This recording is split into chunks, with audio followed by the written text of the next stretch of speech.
Desiree always knew she was beautiful. She'd been told as much ever since she was a child, walking hand in hand with her mother through the Back Bay streets, forced to halt every few steps so that strangers could marvel at her. "My goodness, aren't you a pretty little thing? Why, you could be a doll." It wasn't true.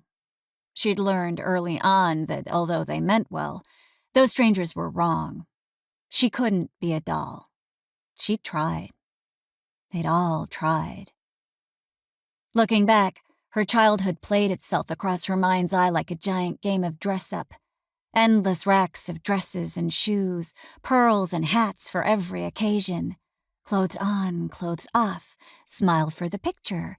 Don't squint or you'll get lines. Don't close your eyes. Stop crying or Mommy will make it hurt.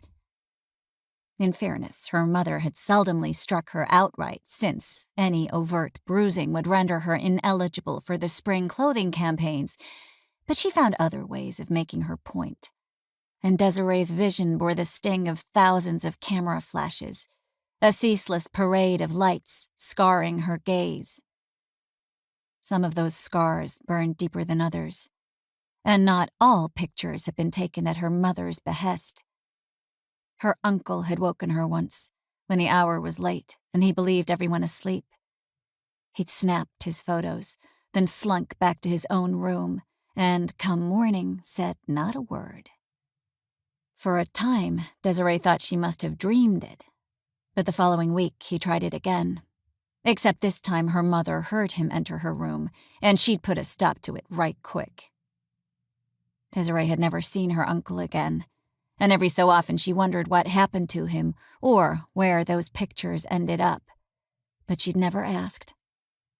Some things are better left unknown. Her beauty was a gift, her mother used to tell her. It made her special, and more importantly, it made her dangerous.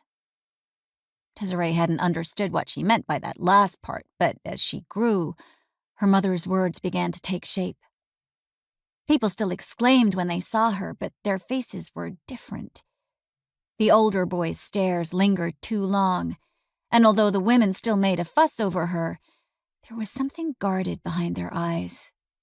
Bad as they were, however, the men were the worst. Their gazes followed her everywhere she went, their expressions hungry, at times even angry.